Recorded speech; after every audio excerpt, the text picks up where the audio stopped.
आज शाम को 6:15 बजे ग्राम प्रधान के द्वारा एसओ खानपुर को सूचना दी गई कि एक परिवार के 2 बच्चे जिनकी उम्र 14 वर्ष और 12 वर्ष है, उनके पता चला है, उनके दादा दादी ने बताया है कि वो मिल नहीं रहे हैं।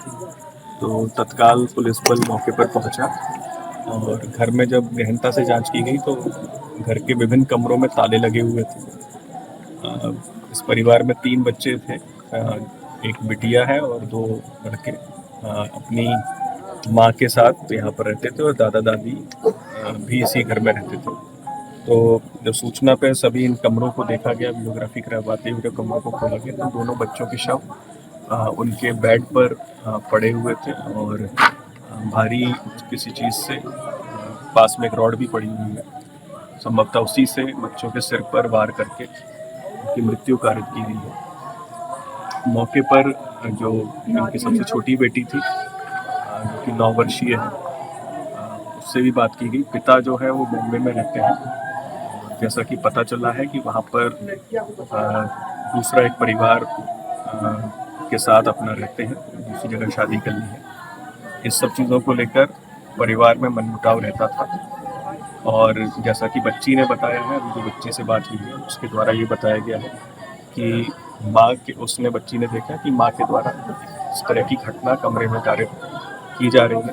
बच्ची पहले डर गई थी, उसने उस समय किसी को नहीं बताया। फिर उसके बाद माँ ने स्वयं भी दूसरे कमरे में सुसाइड करने का प्रयास किया, जो कि प्रथम दृष्टया दिख रहा है पंखे से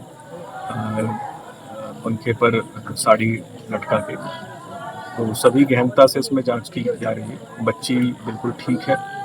बच्ची के बयान के आधार पर लगभग सारी चीज़ें स्पष्ट है। बाकी हमारी फॉरेंसिक टीम भी मौके पर आ गई है और उनके द्वारा यहाँ पर साक्ष्य जुटाए जा रहे हैं। फिंगरप्रिंट्स जो विभिन्न चीज़ों पर हैं, ऑब्जेक्ट्स पर, उनको भी हम लोग लिफ्ट कर रहे हैं और ऐसा भी प्रतीत हो रहा है, हो सकता है खाने में पूर्व में कुछ मिलाया हो, उससे ही बच्चे अर्धमूर्छित अवस्था में रहे हो। तो उसके लिए हम लोग में बर्तन है, खाना है, क्योंकि जैसा कि बच्ची ने बताया कि खाना खाने के बाद उसको उल्टी हो गई थी, तो ये भी संभावना है।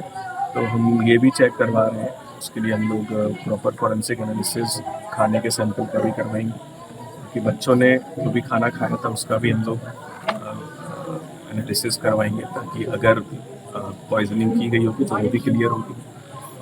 अभी देखने से सिर पर भारी जो रॉड से प्रहार किया है, बच्ची के बयान से स्पष्ट है कि ये घटना उनकी माँ के द्वारा ही कारित की गई है।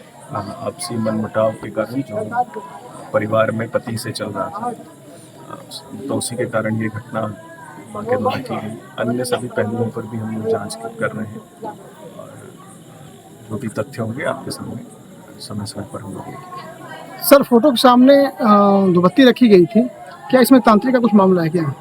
देखिए, वो हम दिखवा रहे हैं, उसमें दिखाई दिया है। बच्ची ने ये बताया है कि ये बत्ती मच्छर भगाने के लिए भी यहाँ पर लगाई जाती थी।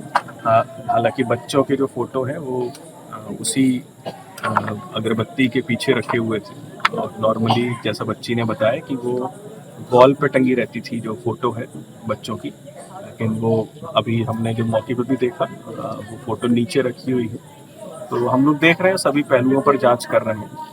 तो अभी तो प्रथम दृष्टया यही लग रहा है कि पारिवारिक मतभेद और समस्याओं के कारण ये घटना हुई है। माँ के द्वारा, जैसा कि बच्ची के बयान से भी स्पष्ट है, किया गया है और पिता से मनमुटाव के कारण, क्योंकि उसके द्वारा दूसरी शादी कर ली गई है और वो यहाँ से अलग इंदौर में कहीं रहते हैं जो पिता। सभी पहलुओं पे हम जांच कर रहे हैं, जो भी तथ्य होंगे उनको सामने लाके और प्रॉपर साइंटिफिक एनालिसिस करके हम लोग घटना, माँ हिरासत में है, माँ से भी गहनता से पूछताछ की जा रही है। तो सभी चीज़ें स्पष्ट आपके सामने आगे की